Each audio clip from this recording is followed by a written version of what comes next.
This presentation is on early literacy in young children, mainly around the ages of around pre-K going into kindergarten. So what is early literacy? It goes beyond just including learning the alphabet. Early literacy can involve language development, phonological awareness, print awareness, and building up on those vocabulary and comprehension skills. These, we all know, can be an essential building block for the young children as they go into school, learning to further read and have academic success. It's important because not only does it impact a child's development, it also enhances their cognitive ability. Along with that, it can improve their social and emotional skills in the way they interact and respond to different things that may happen in life or in the classroom. When children can gain that strong language through the early literacy skills, it can translate into them achieving in school as they continue on. Early literacy can also affect your health. It was said by Eric Steckel that just 30 minutes of reading a day can lead to measurable improvements in physical health, including reductions in systolic blood pressure, diastolic blood pressure, and heart rate. This finding suggests that engaging in reading regularly may not only enrich our minds but also contribute to a healthier body. So what factors can influence literacy development?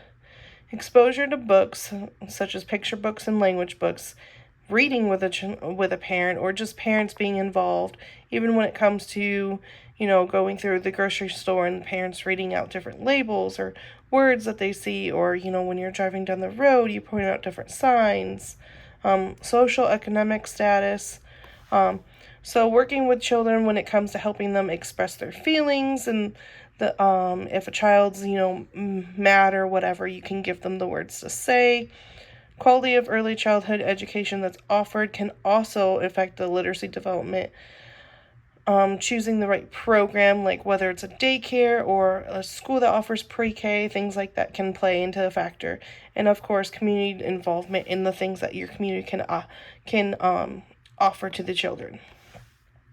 So a typical milestone for pre-K for physical is they can color pictures without, going too much out of the line, that they can draw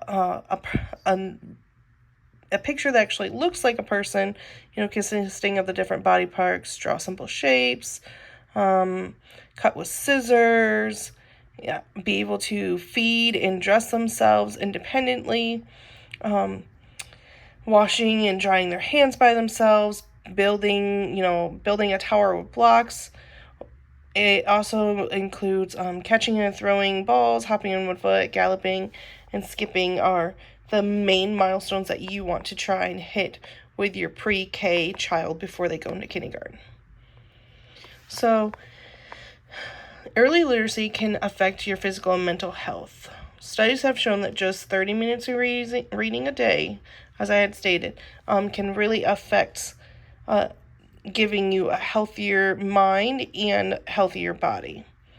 Children that read and struggle can face anxiety and depression. With 80% of the kids with mental health, they don't have access to that proper care to help them. Linda Myers, who's a professor at Yale Child Study Center, emphasized that individuals with higher reading skills are likelier to experience better health outcomes, regardless of whether they hold a high school degree or not. On the other hand, lower literacy rates during high school have been associated with long-term health issues, including aggressive behaviors, substance abuse, sexually transmitted infections, chronic poor health, and things like that. Cognitive development, language literacy milestones for a pre-K going into kindergarten. Oops, sorry. What happened?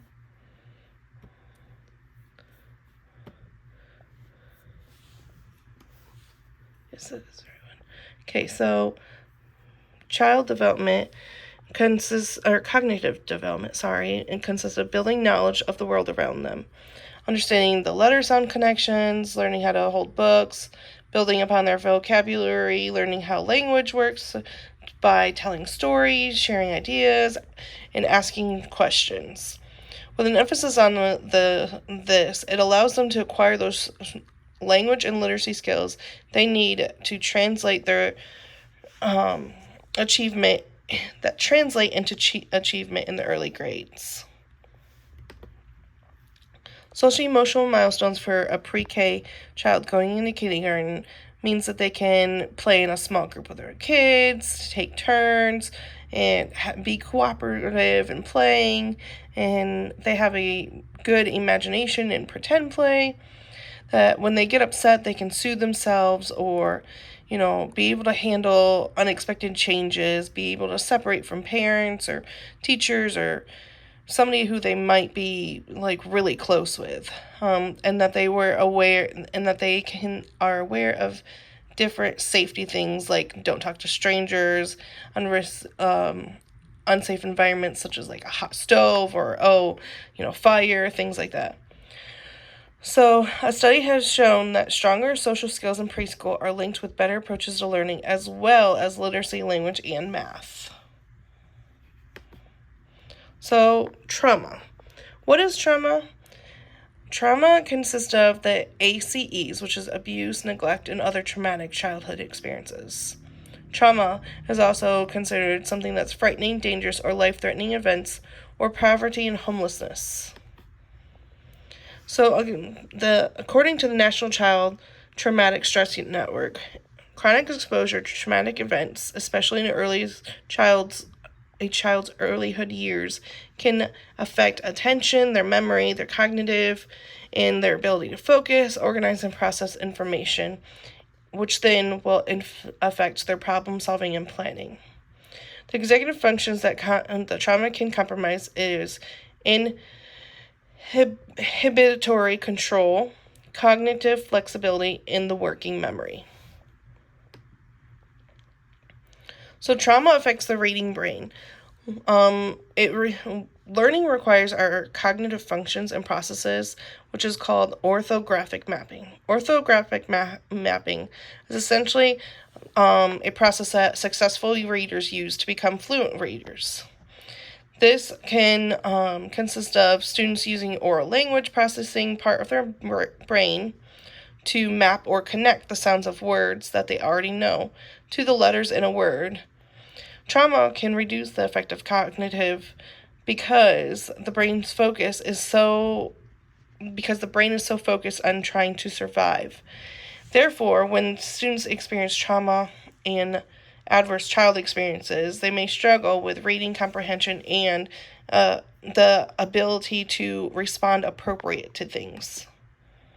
So how do you handle this in the classroom? You can handle this in the classroom by, as a teacher, providing a healthy and safe learning environment.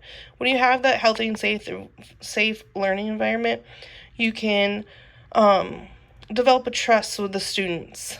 And in that trust, students may be willing to come to you more about things might be happening, and so you can, help the student get the proper help that they may need, such as through your local counselor or any recommendations from local community organizations that might have help. You can also do this by incorporating creativity, arts, and other multisensory activities in the classroom to help approach their learning. This is very important because all students learn in a different way, but it has been found that with children who have trauma, that being able to have that creative outlet and maybe more of a hands-on approach can really help them get a better learning understanding. It is also very important that you avoid labeling students who have been through trauma or mislabeling them through trauma. Trauma is definitely a touchy subject to when it comes to students and teachers. But so you just have to, learn how to develop around those, and actually gaining the information of trauma can really help you understand what the child's going through, so that you can better understand the needs that they need and to help meet those needs. So I did an interview with a kindergarten teacher and then an ABA therapist, and one of my questions was, how do you help kids who have experienced trauma when it comes to teaching them?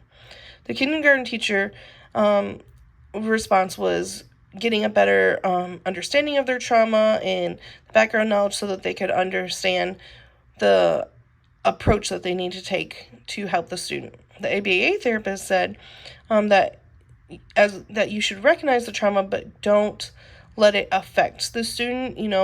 That most kids who experience trauma just want to be, included and be normal. They don't want to have that special treatment or anything.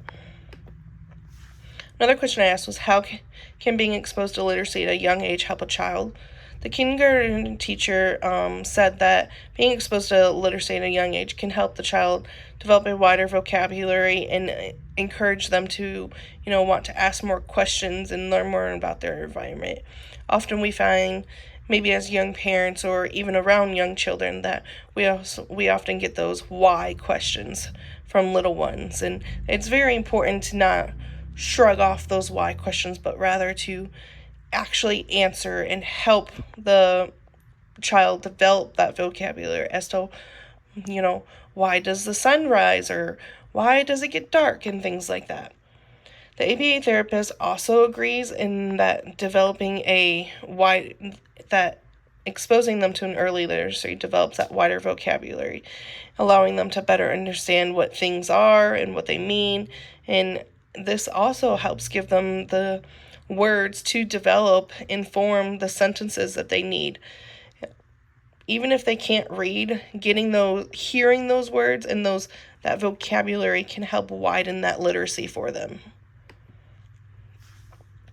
Another question I asked was, how do you think not being exposed to literacy at a young age can impact a child? The kindergarten teacher explained that not being exposed just makes it harder for when they start to school. They struggle to keep up, and then it makes it difficult for the teacher, especially for those schools or those teachers who may not have the resources of somebody that can, assist them with helping children who may be a little bit behind in those certain literacy developments. It also makes it harder as students may struggle emotionally, and so then they might sense that they're not smart enough, which then could create behavioral problems with the student as well. The ABA therapist says that not being exposed to literacy at a young age can limit the vocabulary. Parents, just like I said, they don't want to take time to answer those why questions, and then so it just limits the vocabulary of that child, and then in effect everything, it's like a trifecta effect, and if one need is not met, then the other one is potentially harmed, and that is exactly what happens when it comes to early literacy. And that is my presentation for early literacy and the effects on a child. Thank you.